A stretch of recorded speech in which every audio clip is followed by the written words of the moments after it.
Now it's time to make your time trampoline. Woo, finally.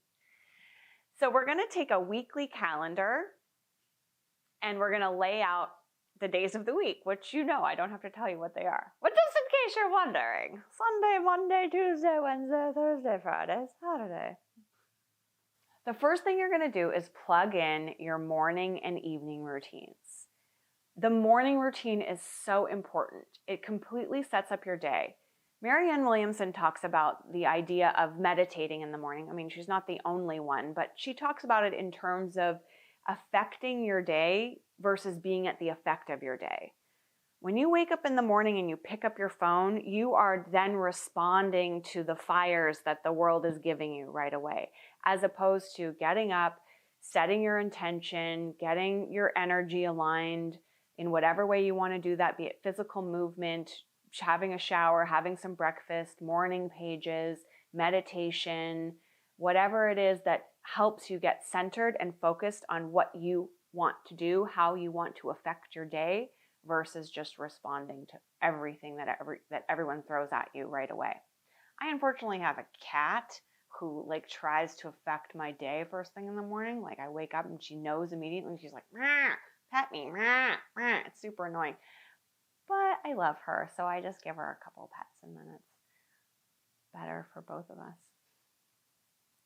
Now your evening routine, it's very important that that's the second thing that goes into your time trampoline because you really do need time to wind down and get ready for bed.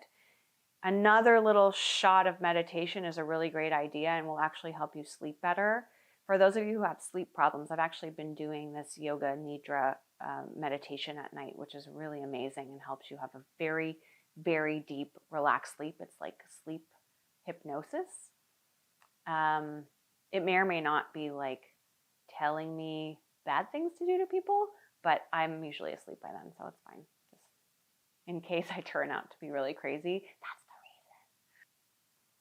Now that you have your morning and evening times in your time trampoline, I want you to drop the anchors in. So the anchors are the pre-scheduled things that you cannot move. So the monthly meeting that you have, or the weekly meeting that you have with your writing partner, or picking your kids up from school, or eating. Then there are other anchors that you can drop in that may not be in relation to other people, but could be like, I know that I want to work out 3 times a week.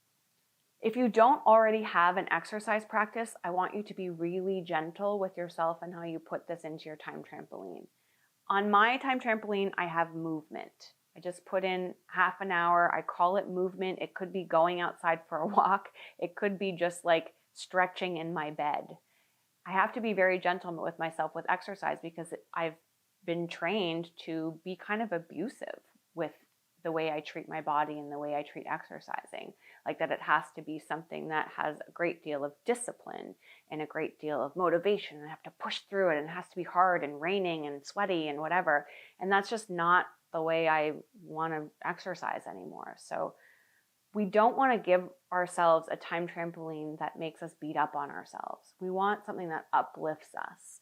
So the bigger the spaces you can give yourself and the more gentle you can be, the better.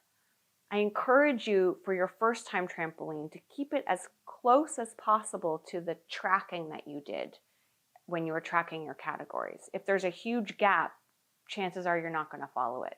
And remember, I did it for 3 months and could barely even keep a day going. So be very gentle and don't give up on yourself.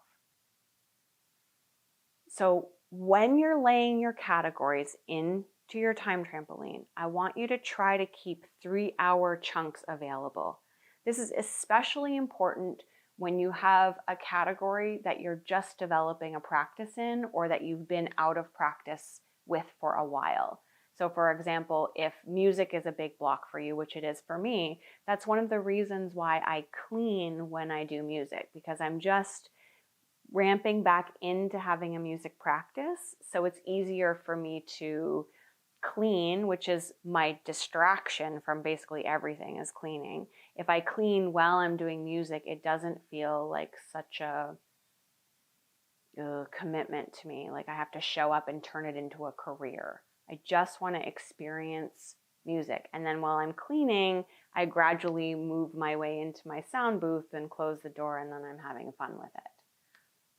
As I'm dropping my categories into my time trampoline, I want to make sure that I'm marking off the hours that I put in. So for example, if acting I had 10 hours, I want to make sure that I, put 3 hours in and I still have, what's the 7? I still have 7 left.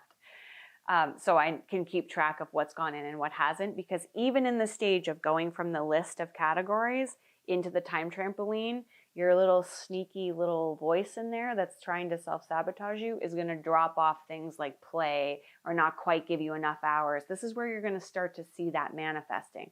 Oh, well, I need to spend more time on production, so I'll put an extra couple hours in here and take more time away from my artist. Honor the voice, the instinct that had you say, I would spend 40 hours a week acting, and make sure that you show up for the 10 that you've ended up with. Now you have a rough example of your time trampoline. It's probably a mess. It's okay. I want you to practice with this rough example. Don't put it in your Google Calendar yet. Don't create a beautiful work of art out of it yet. You get to do that eventually. Just keep the scratchy one and look at it and revise and revise and revise.